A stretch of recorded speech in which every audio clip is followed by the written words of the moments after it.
2024 UP board exam के लिए बेरोजगारी पर समस्या और समाधान पर निबंध 300 शब्दों में बेरोजगारी पर निबंध प्रस्तावना सहित बहुत इंपॉर्टेंट है। जल्दी से सब्सक्राइब कर लें मेरे चैनल को और शुरू करते हैं प्रस्तावना से। आधुनिक युग में बेरोजगारी एक महत्वपूर्ण समस्या बन चुकी है जो विभिन्न देशों को प्रभावित कर रही है। यह न केवल व्यक्तिगत स्तर पर बल्कि समाज और राष्ट्रीय स्तर पर भी गंभीर परिणाम उत्पन्न कर रही है। ये हमारा प्रस्तावना है। अब आगे बेरोजगारी के कारण। बेरोजगारी के पीछे कई कारण हो सकते हैं, जैसे कि अर्थव्यवस्था की अस्थिरता, तकनीकी उन्नति के कारण कामों की संख्या में कमी, शिक्षा संस्थानों में उचित शिक्षा की अभाव, विशेषज्ञता की कमी और सरकारी नीतियों की अनुपयुक्तता आदि ये बेरोजगारी के कारण हैं। आगे देखते हैं प्रभाव। बेरोजगारी के प्रभाव। बेरोजगारी का प्रभाव समाज के विभिन्न क्षेत्रों में महसूस होता है। यह न केवल आर्थिक स्थिति को प्रभावित करता है बल्कि मानसिक स्वास्थ्य, सामाजिक समर्थन और समाज में सामाजिक स्थिति की दृष्टि से भी गहरा परिणाम डालता है। ये प्रभाव हो गए। आप लोग हेडिंग डाल के इसे लिख दीजिएगा, हो जाएगा।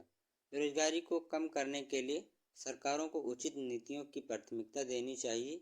शिक्षा के क्षेत्र में निवेश और तकनीकी शिक्षा की महत्वपूर्णता को समझते हुए युवाओं को उनके कौशलों के अनुसार रोजगार प्रदान करने के उपाय अपनाने चाहिए।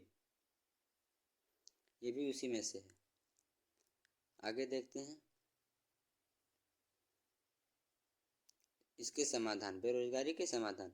स्वामी विवेकानंद की भारतीय युवा को शिक्षित, उद्यमी और समर्थ बनाने के प्रेरणा को मानते हुए युवाओं को आत्मनिर्भर बनने के लिए अवसर प्रदान करने चाहिए। इसके निष्कर्ष। बेरोजगारी एक गंभीर समस्या है जिसका समाधान समाज, सरकार और व्यक्तिगत स्तर पर साथ मिलकर कर सकते हैं। उचित नीतियों की अपनाने, शिक्षा के प्रति निवेश। आगे देखते हैं इसी में से। और युवाओं के कौशल विकास के माध्यम से हम बेरोजगारी को कम कर सकते हैं और एक समृद्ध और सकारात्मक समाज की दिशा में कदम बढ़ा सकते हैं।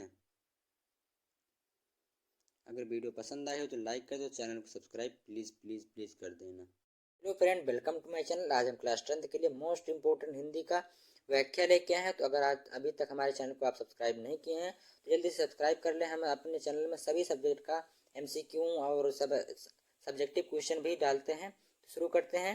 पूर्ते निकसी रघुवीर बधु धीर धीर दय मर के डग दे। तो आप लोग इसको श्लोक जो है पढ़ लीजिएगा। शुरू करते हैं हम सीधा सीधा व्याख्या से और संदर्भ से। संदर्भ रहेगा प्रस्तुत पंक्ति हमारी पाठ्य पुस्तक हिंदी गद्य के हिंदी पद के सूरदास नाम वन पद पर नामक पाठ से लिया गया है, जिसके रचयिता सूरदास जी हैं। और प्रसंग में रहेगा वन पद की चर्चा करते हुए सूरदास जी कहते हैं, पुरतैन निकसी रघुबीर बधु धीर धीर दय मर में डग दे। यानी कि अयोध्या नगरी, अयोध्या के रहने वाली सीता जी मन में धैर्य धारण करते हुए 2-4 कदम चलती हैं। उनके माथे पर पसीना आ जाता है, उनके सुंदर और कोमल ओठ सूख जाते हैं। थकान के कारण उनके सुंदर और कोमल ओठ सूख जाते हैं। फिर अपने प्रिय पति श्री राम जी से पूछती हैं कि अभी हम लोग को और कितना चलना पड़ेगा, हम अपने पत्तों की कुटिया कहाँ बनाएंगे। सीता जी की इस व्याकुलता को देखकर श्री राम जी तुरंत समझ गए कि अब वो थक चुकी हैं और आराम करना चाहती हैं। राजमहल की सुख भोगने वाली अपनी पत्नी की ऐसी दशा देखकर श्री राम जी के सुंदर नेत्रों से अश्रुधारा प्रवाहित होने लगे। थोड़ा बड़ा में लिखा है, आप लोग स्क्रीनशॉट लेना चाहते हैं तो आगे संदर्भ भी लिखा है, प्रसंग भी लिखा है और व्याख्या भी लिखा है। एक ही लिखूंगा और सब इसे आप लोग को समझा दूंगा। आप लोग 2-3 बार देख लीजिए वीडियो और सब्सक्राइब कर दीजिए प्लीज़। ये प्रसंग है और ये व्याख्या है। अगला है, अयोध्या नगरी सीता जी अपने श्री राम जी से कहती हैं कि अभी लक्ष्मण जी पानी लेने गए हैं, तब तक चलो हम किसी पेड़ की छांव में बैठकर उनकी प्रतीक्षा की जाए और मैं अपने दुपट्टे से आपके पसीने को पोंछ देती हूँ और आप रेत में चलने से आपके पैर जल गए हैं, उनको भी धुल देती हूँ। तुलसीदास जी कहते हैं कि श्री राम जी अपने प्रिय सीता जी के पैरों से बहुत देर तक कांटे निकालते हैं और उनकी पत्नी सीता जी, उनके प्रिय पति श्री राम जी के प्रेम को देखकर श्री सीता जी के नेत्रों से अश्रुधारा प्रवाहित होने लगे। अगला है, रानी मैं जानी अजानी महापापी पाहन हूँ तो कठोर ये है। इसमें वनपथ पर सीता श्री राम जी और सीता जी और लक्ष्मण जी जा रहे थे तो गांव की कुछ सखियां आपस में चर्चा करते हुए कहती हैं कि हे सखी, रानी बहुत अज्ञानी है, उनका हृदय बहुत पत्थर के समान कठोर है। राजा भी उचित और अनुचित न जान सके और वो पत्नी के कहने पर करने लगे। ये इतने इतने मनोहर मूर्ति, इतने अच्छे लोग हैं, इन्हें तो इनसे बिछड़कर परिवार कैसे रह पाता होगा। हे सखी, ये तो आंखों में बसाने योग है, इन्हें वनवास कैसे दे पाए होंगे। आप लोग वीडियो 2-3 बार देखेंगे तो आप लोग को समझ में आ जाएगा। बुक खोल के अगर आप लोग पढ़ेंगे तो एक एक वर्ड का मीनिंग आप लोग को पता चल जाएगा। और मिलते हैं अगली वीडियो में। सब्सक्राइब कर दें channel. Hello friend, welcome to my channel. आज हम क्लास 10 के लिए मोस्ट इंपोर्टेंट हिंदी में गद्य और पद्य दोनों का व्याख्या लेके हैं। तो आप जीके वाले को सब्सक्राइब ना किए हो, जल्दी सब्सक्राइब कर लें प्लीज़। और शुरू करते हैं अपने पहले क्वेश्चन से। बहुत most important question 2024 UP board के लिए, क्लास 10 वालों के लिए है। पहला क्वेश्चन है, निर्गुण कौन निम्नलिखित पद्यांश का आधारित 3 प्रश्नों का उत्तर दीजिए।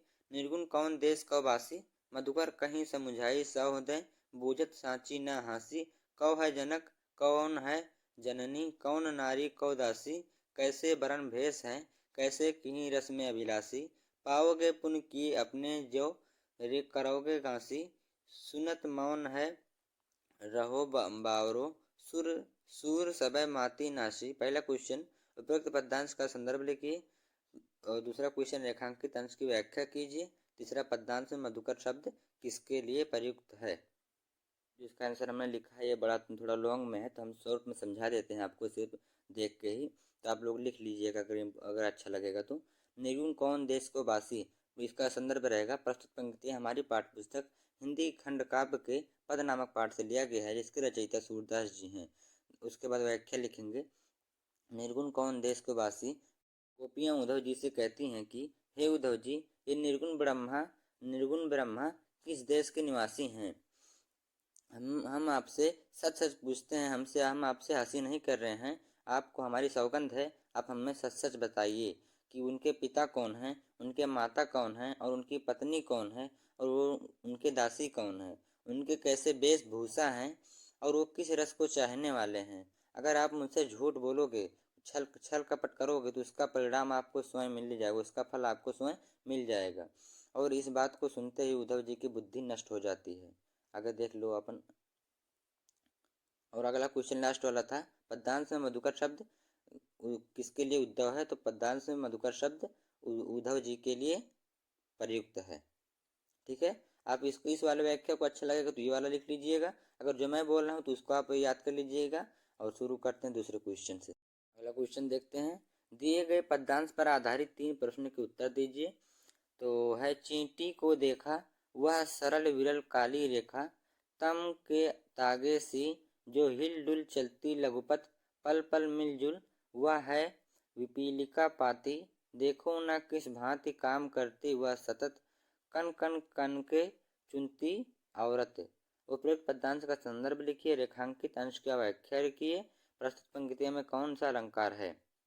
तो संदर्भ रहेगा, प्रस्तुत पद्यांश हमारी पाठ्य पुस्तक हिंदी खंड काव्य के चींटी शीर्षक से उद्धृत किया गया। इसके रचयिता सुमित्रा नंदन पंत जी हैं। व्याख्या कवि कहता है कि क्या तुमने कभी चींटी को देखा है। वह अत्यंत सरल और सीधी है। वह पतली और काली रेखा के भांति, काले धागे के भांति हिलती डुलती रहती है। वह अपने छोटे छोटे पैरों से प्रत्येक क्षण चलती है। वह सब एक पंक्ति में आगे पीछे अर्थात मिलकर होती हुई चलती हैं तथा देखने में काले धागे की रेखा सी दिखती हैं। देखो वह चींटियाँ किस तरह पंक्तिबद्ध होकर निरंतर अपने काम में लगी हुई हैं। वह बिना रुके एक एक कण इकट्ठा कर अपने घर ले जाती हैं, अर्थात वो कभी हार नहीं मानती तथा लगातार श्रम में अपने परिवार के लिए भोजन को एकत्रित करने के लिए काम में तसल्लीन रहती हैं। चींटी श्रम की साकार व सजीव मूर्ति है, यद्यपि वह अत्यंत लघु प्राणी है। तीसरा, हिलडुल पीपीलिका हिल्लुल पीपीलिका पाती और कन कन कनके में क्रमशः ला पा का और ना वर्ण में पुनरावृत्ति होने से यह अनुप्रास अलंकार है। चैनल को सब्सक्राइब कर दिए प्लीज और अगली वीडियो के लिए। तीसरा क्वेश्चन है, दिए गए पद्यांश पर आधारित 3 प्रश्न का उत्तर दीजिए। धूरी भरे अति शोभित श्यामुज, तैसी बनी सिर सुंदर चोटी, खेलत खात फिरे आंगन, पग पैजानी, बजती पीली कछौटी, व छवि को रसखान बिलोकत, वारत काम कला निज कोटी, काग के भाग बड़े सजनी, हरि हाथी सब ले गए माखन रोटी। तो इस क्वेश्चन उपरोक्त पद्यांश का संदर्भ लिखिए, रेखांकित अंश की व्याख्या कीजिए और प्रस्तुत पंक्तियों में कौन सा अलंकार है। ठीक है, तो हम शुरू करते हैं व्याख्या से। तो पहले संदर्भ लिखते हैं। प्रस्तुत पद्यांश हमारी पाठ्य पुस्तक हिंदी खंड काव्य के सवैये शीर्षक से उद्धृत किया गया है। इसके रचयिता रसखान जी हैं। व्याख्या कवि की रसखान कहते हैं कि एक सखी दूसरे सखी से कहती हैं कि हे सखी, श्याम वर्ण के यानी कि कृष्ण जी धूल से सरे बहुत अत्यंत शोभित लगते हैं, आकर्षण लग रहे हैं। ऐसे ही उनके सिर पर सुंदर चोटी शोभित हो रही है। वे अपने आंगन में खाते और खेलते हुए घूम रहे हैं।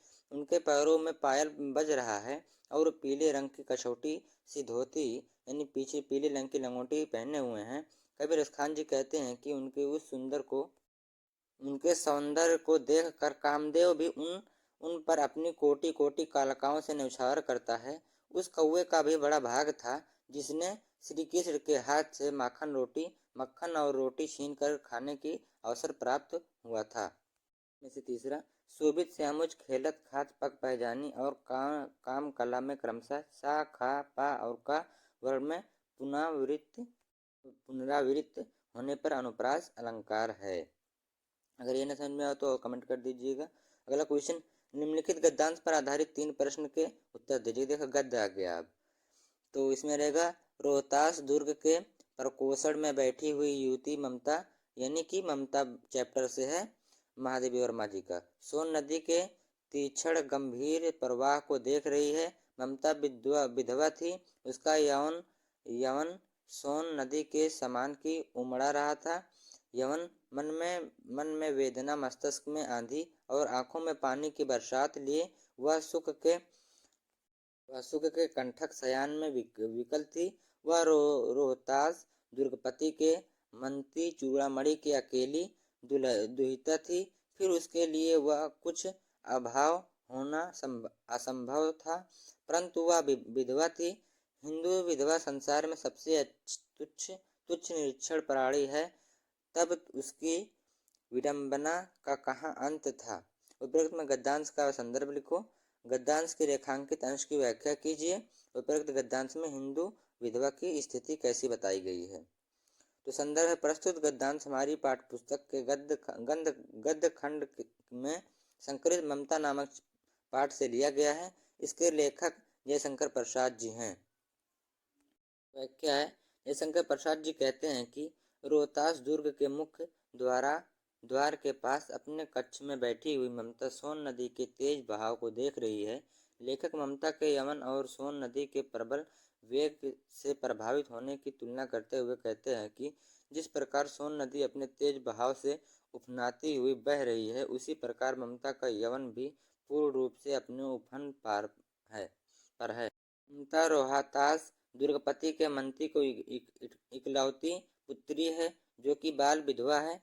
रोहतास दुर्गपति के मंत्री की पुत्री होने के कारण ममता सभी प्रकार के भौतिक सुख अपने साधनों से संपन्न है। उसका मन भिन्न भिन्न प्रकार के विचारों और भावों की आंधी से भरा हुआ है। जिस प्रकार कांटों की शाख पर सोने वाला व्यक्ति हर समय व्याकुल रहता है, उसी प्रकार सभी प्रकार के भौतिक सुख साधनों से परिपूर्ण होते हुए ममता का जीवन दुखदायी प्रतीत होता है। बाल अवस्था में ही विधवा हो जाने के कारण ममता की स्थिति दयनीय हो गई थी।